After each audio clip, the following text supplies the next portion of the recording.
You're welcome back to my channel. On today's video, I'm going to be sharing with you how I make this delicious banana puff puff.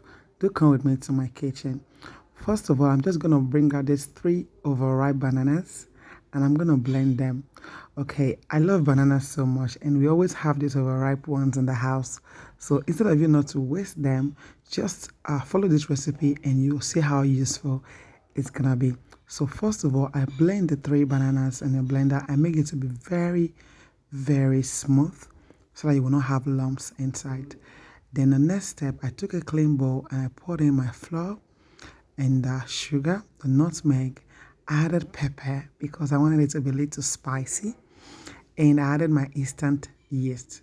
I mixed every of the dry ingredients together, and after that I started mixing it with the banana. Trust me, this recipe is so quick and very yummy. And after mixing everything together with the banana, I poured it and then I added some milk, and that's just it.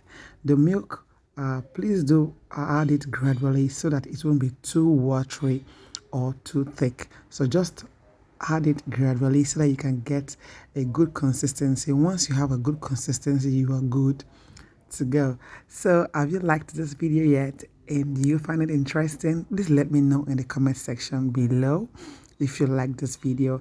And if you haven't subscribed yet to my channel, please kindly subscribe and click on the notification button so that you will be notified whenever I upload any of my own made videos.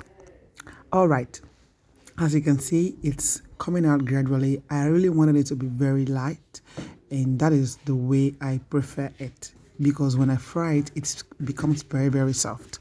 So the lighter it is, the softer your puff puff would be. But if it's thicker, then it will be thicker. So that's it. After I mix that, I allowed it to rise for like double size for like 1 hour, and we are good to go for the frying. So that day I was preparing jollof rice, so I had this banana in my kitchen. That was when I just decided to make this delicious puff puff. As you can see, I have a pot of rice there over there and some other things I was doing in the kitchen. I added onion inside the oil so that it will give me that flavor that I needed.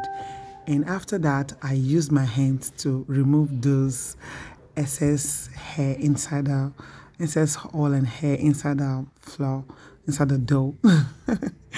And I mixed everything together. I'm used to using my hands to mix things. You can use a spatula as we started from the beginning to do the mixing. You are good to go. But if you're like me that like to use your hands, you can use your hands. So I started frying.